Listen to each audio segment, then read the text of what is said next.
Assalamualaikum warahmatullahi wabarakatuh. Salam Ramadan Al-Mubarak. Saya Akisafah bin Abkhair, wartawan TV PSS anda. Hari ini, saya akan membuat liputan majlis penutupan program Iyah Ramadan SK Bukit Cina bagi tahun 2026. Anda dah bersedia? Jom ikut saya.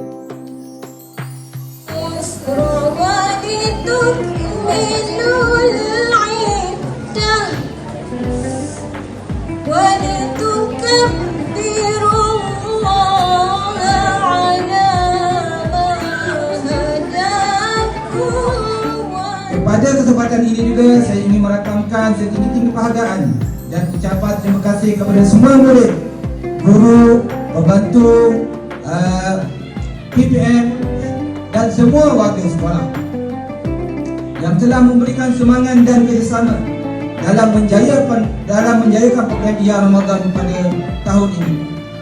Sama ada semangat, tenaga, wang ringgit, dan apa sahaja yang kamu sumbangkan, mudah-mudahan diterima oleh Allah SWT sebagai satu amalan ibadah kita dan menjadi bekalan di hari akhirat kelak. Jadi saya mengharapkan dengan adanya program-program dapat membentuk jati diri, dapat membentuk anak-anak sebagai insan yang terapa. Cikgu sebut pagi tadi, awal tadi cikgu sebut apa? Insan yang terapa? Terdidik. Okey, jadi hari ini kita bersekolah, esok kita bersekolah, hari Rabu kita bercuti. Nak duit raya tak? Nak duit raya tak? Kalau nak duit raya, esok datang. Kalau tak datang esok, duit raya tak dapat. Hari raya ini merupakan hari yang paling bahagia bagi kita, dan saya berusaha 10 jari selama lebih hampir 2 bulan saya berada di sini. Jika ada salah tutur kata secara tersirat atau tersurat, saya memohon maaf kepada semua.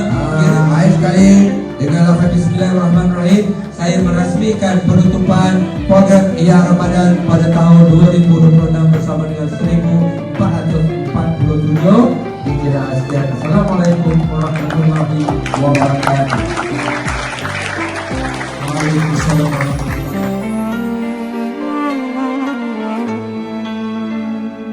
Ku menantimu saban waktu, bangkit jiwaku. Kau suluh hatiku dengan sinar kudus kasihmu. Ku harapkan terus bersamamu selamanya.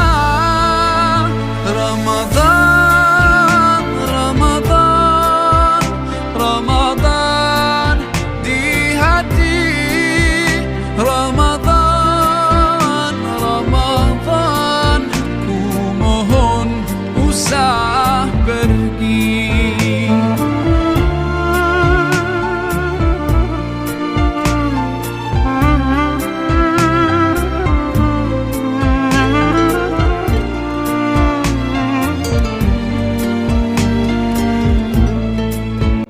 Apakah perasaan anda apabila dipilih untuk menerima anugerah Tokoh Dermawan Saidina Abu Bakar As-Siddiq? Saya berasa syukur dan gembira kerana saya mendapat anugerah pada hari ini. Terima kasih. Apakah perasaan anda apabila dipilih untuk menerima anugerah Tokoh Dermawan Sayyidatina Khadijah binti Khuwailid? Saya sangat terkejut dan tidak menyangka akan menerima anugerah ini. Terima kasih. Sekian saja liputan kita pada hari ini. InsyaAllah kita berjumpa lagi di program yang seterusnya. Saya mengucapkan Selamat Hari Raya Aidilfitri. Maaf zahir dan batin. Ku mohon usah pergi.